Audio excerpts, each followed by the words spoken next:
When Julius was born, having an only kid, a boy, and of course you end up becoming their playmate. The kitchen was designed, he could actually loop through the kitchen, through the living room. Man, he'd take off running.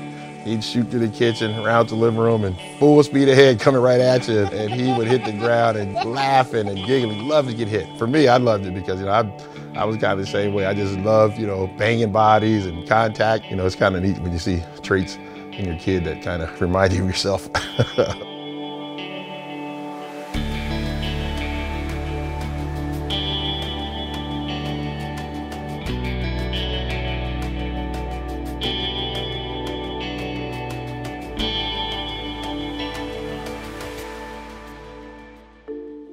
Growing up in North Stockton, you're kind of defined by that environment, and you kind of have that edge, just from the presence of gangs. You're gonna have to fight for everything that's yours as a kid. There's a hood around every corner. There's a hood around every corner, and there's gangsters everywhere. We just try to stay away from those quarters. Realized later on in life that, growing up in Stockton kind of left that imprint that, you're gonna have to go out there and fight for what you want. Having boys that are close in age, it's always entertaining. It's all about, who's better than who. We would go at each other. My little brother, he was pretty fearless. He was the peskiest pest ever on the other team. Whenever he would beat me in something, when I tried as hard as I could, he would just demean me, "Oh, it's okay, don't worry, you'll do it." This is that little pat, and just that pat was just always the, again. Let's play again. Marcus was relentless. He would just jump on you for no reason. So Julius always had to be kind of prepared and on guard. So there was a lot of wrestling, a lot of things broken that I cared about. They're just boys. I think my family does a really good job of competing and having a desire to win, but not getting too uptight about it. Bowling was our Friday nights. Every week it's like Friday, okay, that means we're probably gonna have pizza. They're probably gonna play on the arcades, and then me and Julius were really friendly. It was basically like a really big playground for kids. That's the way we saw it, so it was just awesome. It was kind of fun, it was a great outing, great way to wind down the week. Very few times in life do you get to spend that kind of time with people that you love and people that you care about. I knew he had a very high chance of being an athlete. Every sport I put him in, he's worked hard and he excelled. It was early on that I realized that he has that capability. I kind of always had the thought of, Mom, one day I'm gonna grow up and I'm gonna be a professional basketball player or a professional football player. I always ordered the pictures that looked like players' cards. We're gonna buy it in baseball, we're gonna buy it in football, because that's kind of like the self-fulfilling prophecy. Like, we're gonna go with it, you said it, I'm gonna receive it, and we're gonna work hard to attain it. He always wanted to excel, to be the best. Even in school, he was always really competitive. We had a penmanship award. I had to get that penmanship award. I wanted to be the person with the best handwriting in class. I just wanted to go to the front of the class and say, I got this award. There was a time frame where all he would write in was cursive, and he would be so happy about his, he'd be kind of smiling when he'd be like, "Oh man, look at that, that looks good." And it's like, well, it's not that good, relax. There's 2 schools around here. The first one's Bear Creek, and that was our neighborhood. And the next one was Tokay. I told my friends, I was like, man, my dad got me a transfer to go to Tokay, and I'm gonna take some classes over there. Julius comes out, I'm going to Tokay too. And Tokay had a better sports program. I just felt that I'd have a better opportunity to do what it is that I love to do, and that's compete. I don't think that there would be as many distractions for him. Not as many gang problems, things like that. I was kind of relieved that he wanted to go to Tokay because I knew that there would be a whole lot less of that going on. The city of Stockton compared to the city of Lodi, it's probably as drastically different as it can be. At Tokay, everybody was so lively, everybody was so happy. It was something about leaving Stockton that the school really helped us, man. I think it really helped develop, who we are today. I've always been fond of basketball over football. When he got to high school, he signed up to play football, and I was trying to be patient with it. I'll never forget, man. I thought I was gonna be a big-time football player. I'm starting a receiver, I'm starting a safety, and here we go. This is my time to shine. He was good, but he was He was like growing into his body. He always had lower back pains all the time. As soon as the doctor's like, you know, he's growing, it's like, oh, well, okay, then we should really just stop right here. You know, it was pretty tough for me when I found out I wouldn't be able to play football that year. But I said, okay, you know, I'm gonna play basketball. You know, Doc said basketball is cool, good to go. Well, when I first met him, he was on the football field, and Julius came right up to me, tagged on my shoulder, and he goes, "Hey, Coach, I'm Julius Thomas. I'm gonna play basketball." And I looked down at him. I said, "Good luck with that."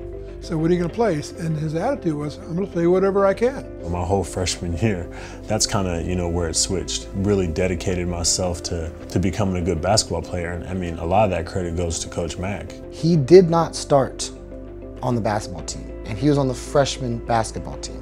Something happened from freshman to sophomore year. Every day, he was just working hard. That's what he was doing. He was practicing outside of practice. He was a beast back then. He's always been tall, but you know, he got some hops and then it was over. Once we brought him up, he just tore everybody up. So sophomore year, they had him playing center, and he had this big old fro, and we'd sit in the stands when he was playing basketball. All I'd have to do was this. I'd be like, Jay! Oh, he's up, like, pass it to him, pass it to Julius. I could guarantee you there was gonna be a dunk. The whole rim's like shaking now, and the whole crowd's going crazy. We used to look at everybody like, ah! He's what I call a beast. He does what he wants to do. And it doesn't matter whether it was football, basketball, baseball, tennis, whatever it was, he would go out there and excel. I didn't want to be just pretty good. I wanted to make sure that every time I stepped on that court, I was the best player in that gym. I remember I was a junior in high school, and I said, you know, this is going to be my year. This is going to be the year where I stand out above everybody else. Every morning I have to wake up at 5:20 to be ready, because he would be going to Tokay at 6 o'clock. He would be at Tokay. I can go in the gym, have the gym to myself, I work on my game. And he would just shoot for an hour and a half every day. And he would sit his butt in that car and he'd get all the extra sleep he needed. I mean, I don't know what he was tired from the day before, but it just never stopped with him. He never stopped wanting to get better. I don't know why he never could shoot. You'd think he would develop a shot from shooting every day for an hour and a half, but you know, I still never got that, but he tried.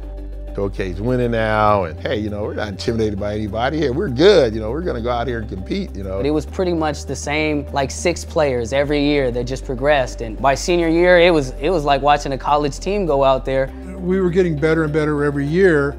Then as seniors, they just decided we're gonna do this. Out of Division I, which is the best division there is, some random school in Lodi has now become the 3rd best team in California. It's just insane. Keep working at this, and you're gonna get that dream of getting that college scholarship and going and continue your education and playing sports. After summer, going into his senior year, I say, look, dude, you know, you got 2 schools offering you a free education, man. So you need to go ahead and pick one. Then he goes to Portland State over Boise. And I'm thinking, like, I've never even heard of Portland State. Why would you go to Portland State? Can't go wrong. It's a college education. And that's why you're going to college, to get an education. Julius has always loved football, and he had talked about playing in college early on. Every morning I'm waking up and my window is facing the football field, and I'm hearing these whistles, and these guys are out there working and training, and sometimes I would just sit there and watch those guys play, and I would think to myself, you know, I really regret not playing in high school. I said, you know what? To hell with it. I'm just going to be a 2-sport athlete in college. Why not? The basketball coach, you know, kind of stopped us short and said, listen here, Julius, you're going to be a forward. Don't even worry about playing football. And from that moment, that seed was planted. All of a sudden, this random school named Portland State, which nobody has heard of, is in March Madness. 3 years. When his 5th year was coming around, he goes, hey V, so I think about to try out for football. The coaches want me out there. I figured everybody else is in the summertime and they're hanging out. You know, I can make up some ground. So, you know, I had 4 numbers in my phone for all our quarterbacks, and I would go out every morning and start with the starter. If he couldn't be available, then I'd go to the 2nd string, the 3rd string, the 4th string, and I would go out there and I would run these routes. And oh man, the worst routes ever. Terrible. I remember guys that were done with school and they would sit out there and they would laugh and they'd say, man, you have no chance. I would wake up in the morning and I'd do it again. And slowly but surely, I started to get better and more comfortable running routes. You know, I called my dad and my brother. I said, I'm gonna be in the NFL next year. He has something in him. Dedication, that motivation. He did not settle. You know, he was like, I'm going to be the best. I want to be the best. And he became the best. It's weird for me to see him go from basketball and just one day basketball is over and transition into football, and he just gets to be great at it. I'm like, I'm gonna come out there and I'm gonna challenge you, I'm gonna push you. I don't care. I don't care if I haven't played football in 8 years. I want to go out there and make everybody look bad. Every year he just got better and better because he works hard. He doesn't stop. He doesn't go like, I've got someone on TV I want to watch. No, he's always out there working and trying to get better, whether it's with cursive or catching the football.